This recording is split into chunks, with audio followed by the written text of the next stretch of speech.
आगाज में खबर आई है। सुप्रीम कोर्ट में मखसूस नशिस्तों के नजरसानी केस की समाअत सुन्नी इत्तेहाद काउंसिल ने आम इलेक्शन लड़ा ही नहीं, मखदूम अली खान की जानिब से ये कहा गया। सुन्नी इत्तेहाद काउंसिल मखसूस नशिस्तों की हकदार नहीं, जस्टिस जमाल खान बंदुखैल की जानिब से ये कहा गया। इसके अलावा सुन्नी इत्तेहाद काउंसिल पार्लिमानी पार्टी बन सकती थी लेकिन मखसूस नशिस्तों की हकदार नहीं, जस्टिस जमाल खान बंदुखैल की जानिब से ये कहा गया। इसके अलावा जस्टिस मुसर्रत हिलाली ने कहा कि आज़ाद अरकान ने जीती हुई पार्टी में शामिल होना था। सुन्नी इत्तेहाद काउंसिल की अपील को मुत्तफ़िक़ा तौर पर मुस्तरद किया गया। मखदूम अली खान की जानिब से कहा गया, उन्होंने ये भी कहा कि मखसूस नशिस्तों पर मुंतखब अरकान को डी नोटिफाई कर दिया गया।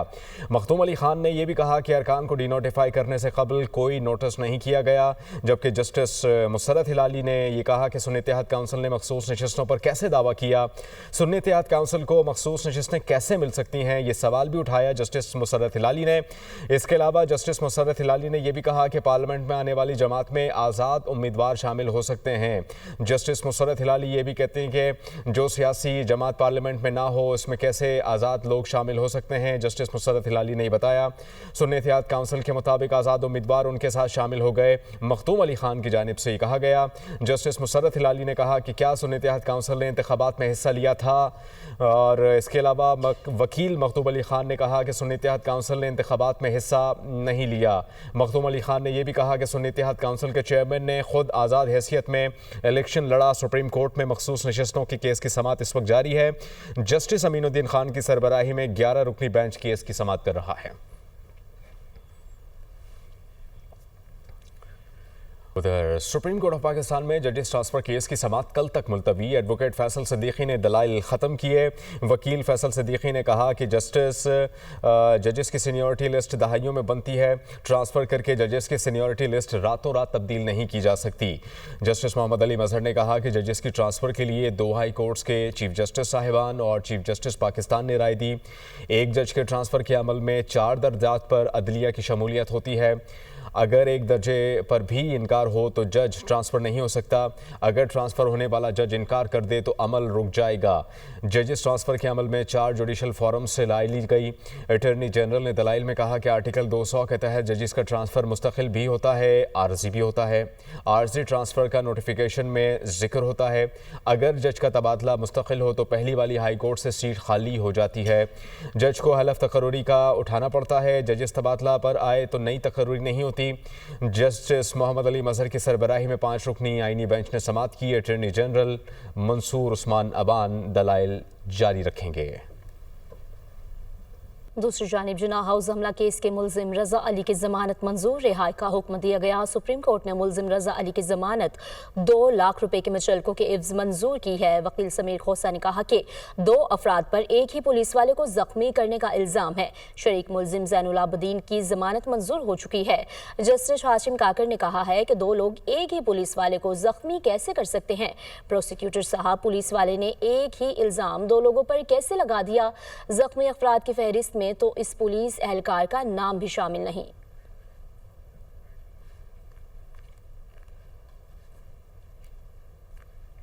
18 करोड़ से ज़्यादा सार्फिन के अकाउंट्स के पासवर्ड हसास मालूमात चोरी होने का इंकशाफ। आलमी डेटा लीक में गूगल, फेसबुक, एप्पल समेत बड़ी कंपनियों के सार्फिन मुतासिर हुए हैं। National computer emergency response team ने एडवाइजरी जारी कर दी है। इंस्टाग्राम, स्नैपचैट समेत हुकूमती पोर्टल्स के मालूमात भी चोरी की गई हैं। पाकिस्तानी सार्फिन फौरी तौर पर अपने अकाउंट्स के पासवर्ड तब्दील करें, एडवाइजरी जारी कर दी गई है। सार्फिन अपने अकाउंट्स के 2 मरहला जाती तौसीक के अमल को फाल करें। पाकिस्तानी सार्फिन को पासवर्ड मैनेजर का इस्तेमाल करने का मशवरा दिया गया। पासवर्ड कभी ईमेल या गैर महफूज फाइल में ना रखें। डेटा लीक से शनाख्त चोरी, अकाउंट हैकिंग और हमलों का खतरा है। सरकारी इदारों और मालियाती अकाउंट्स भी मुतासिर होने का खदशा है। सार्फिन की मालूमात आम वेबसाइट्स पर अवामी तौर पर दस्तियाब रही हैं। हुकूमत और हसास इदारों के निज़ाम भी खतरे में पड़ सकते हैं। इदारे मुतासरा सार्फिन को आगाह करने के लिए फौरी तौर पर इक़दामात करें। मसले का वाहिद हल हिफाजती इक़दामात, सारिफ आगाही और मुअस्सर निगरानी को यकीनी बनाना है। फौरी इक़दामात ना किए गए तो कौमी डिजिटल निज़ाम मुतासर हो सकता है। सदर ममलिकत आसिफ अली जरदारी से गवर्नर पंजाब सरदार सलीम हैदर खान की मुलाकात हुई। पीपल्स पार्टी अटक की तंजीम और टिकट होल्डर्स भी मौजूद थे। सदर ममलिकत ने कहा कि पाकिस्तान है तो तमाम सियासी जमातें हैं। गवर्नर पंजाब ने कहा कि बिलावल भुट्टो जरदारी अवामी मैंडेट से मुल्क के अगले नौजवान वजीर आज़म होंगे। पीपल्स पार्टी ने हमेशा मुल्क और जमहूरियत की खातिर कुर्बानियाँ दी। सदर ममलिकत आसिफ अली जरदारी की जानिब से कहा गया पीपल्स पार्टी पंजाब में मुतहरिक और फ़ाल हो गई। पीपल्स पार्टी मजदूरों, मेहनत कशों, सरकारी मुलाजमीन और पिसे हुए तबके की जमात है। अटक की तंजीम ने सदर ममलिकत आसिफ अली जरदारी को अटक के दौरे की दावत भी दी। वज़ीर-ए-आज़म का 2 रोज़ा दौरा तुर्किया, तुर्क सदर तैयब एर्दोगान से मुलाकात। फील्ड मार्शल सैयद आसिम मुनीर भी मौजूद थे। वज़ीर-ए-आज़म ने तुर्क हुकूमत और अवाम के गैर मुतज़लज़ल हिमायत पर शुक्र अदा किया। तुर्किया की हिमायत बरादराना ताल्लुकात की पुख्तगी का मजहर करार दिया गया। वज़ीर-ए-आज़म ने मुसल्लह अफ़वाज के जज्बे और अवाम के बेमिसाल हुब्बुल वतनी को उजागर किया। कहा कि इसी जज्बे ने मार्का हक और ऑपरेशन बुनियाद मरसूस में भरपूर फतह को यकीनी बनाया। दोनों रहनुमाओं ने दो तरफ़ा ताल्लुकात के तमाम पहलुओं का जामे जायज़े लिया। स्ट्रेटेजिक शराकतदारी को मज़ीद वसअत देने के अज़्म का अयादा। $5 अरब सालाना तजारत के हदफ के हुसूल के लिए ठोस इक़दामात पर इत्तफ़ाक़ किया गया है। वज़ीर-ए-आज़म का इक़्तिसादी ताउन को मज़ीद फ़रोग़ देने की ज़रूरत पर जोर। दोनों रहनुमाओं का मक़बूज़ा कश्मीर गज़ा में संगीन इंसानी सूरत हाल पर गहरी तशवीश का इजहार। गज़ा में फ़ौरी जंगबंदी और मुतासरा फ़लस्तीनी अवाम तक बिला रुकावट इंसानी इमदाद की फ़राहमी पर जोर दिया गया। दोनों रहनुमाओं का कसीरुल-जहती ताउन को मज़ीद गहरा करने के अज़्म का अयादा। तुर्क सदर ने वज़ीर-ए-आज़म और पाकिस्तानी वफ़द के एजाज़ में अशाया भी दिया।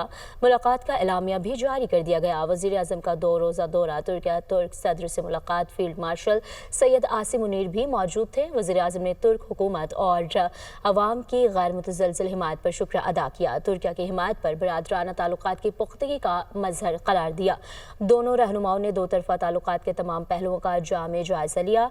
स्ट्रेटेजिक शराकतदारी को मज़ीद वसअत देने के अज़्म का अयादा किया गया।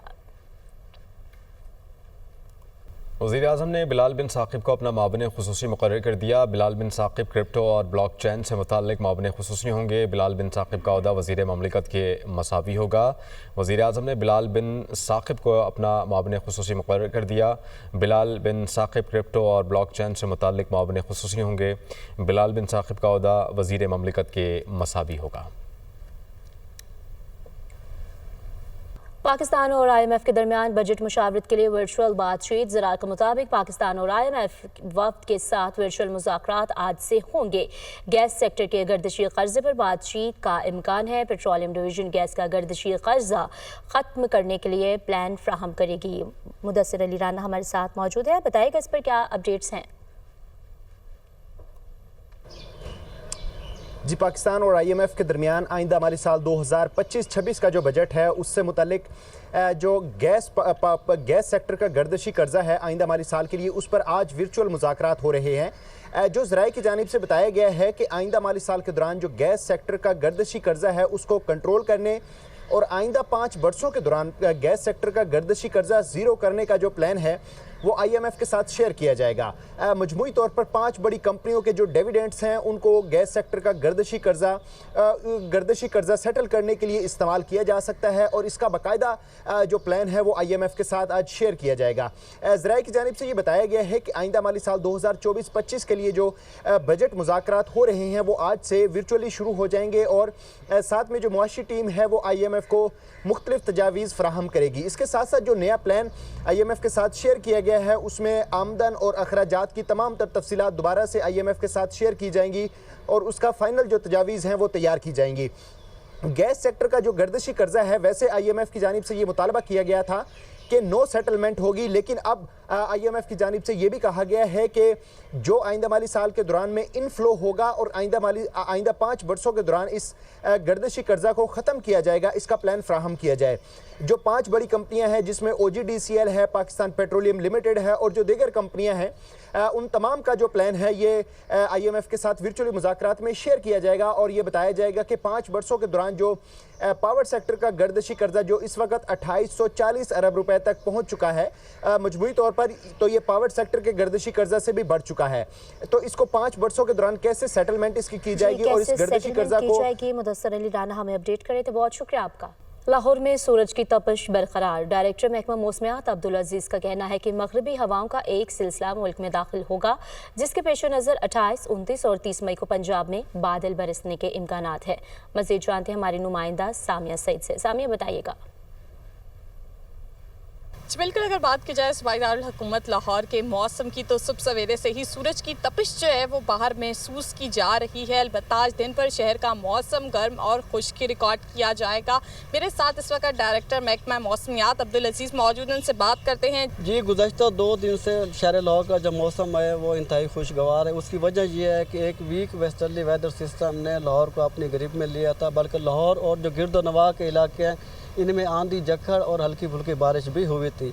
अभी आज और कल एक गैप है वेदर सिस्टम में, मीन के जो टेम्परेचर है वो नॉर्मल के मुताबिक ही रहेंगे। लेकिन इसके बाद 28, 29 और 30 मई को एक और वेस्टर्ली वेदर सिस्टम है जो कि दरमियानी दर्जे का है। उसमें लाहौर समेत पंजाब के अक्सर इलाकों में बारिश, झक्कड़ और आंधी वगैरह चलने के इम्कान आते हैं। जी बिल्कुल, महकमा मौसमियात की जानिब से बारिशों की नवीद भी सुना दी गई है। बताया यही जा रहा है कि आइंदा चंद रोज़ तक मौसम जो है वो नॉर्मल ही रिकॉर्ड किया जाएगा। अलबत्ता बारिशें बरसाने वाला एक और सिस्टम मुल्क में दाखिल होगा, जिसके पेश नज़र यही देखा जाएगा कि लाहौर समेत पंजाब के मुख्तलिफ अजला में 28, 29 और 30 मई को जो है वो बारिश बरसेगी। जी, मुल्क भर में पोलियो से बचाव की कौमी मुहिम 26 मई से 1 जून तक जारी रहेगी।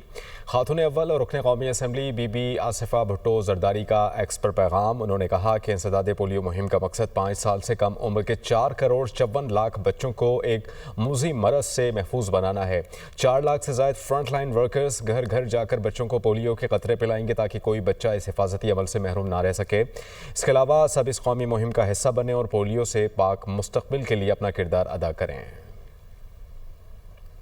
मुल्क भर की तरह मुल्तान में भी कौमी पोलियो मुहिम का आगाज़ हो चुका है, जिसमें 10,23,000 बच्चों का हदफ रखा गया है। महकमा सेहत और ज़िला इंतज़ामिया ने पोलियो के कतरे पिलाने से इनकार करने वाले वालिदैन के खिलाफ भी हिकमत अमली तैयार कर ली है।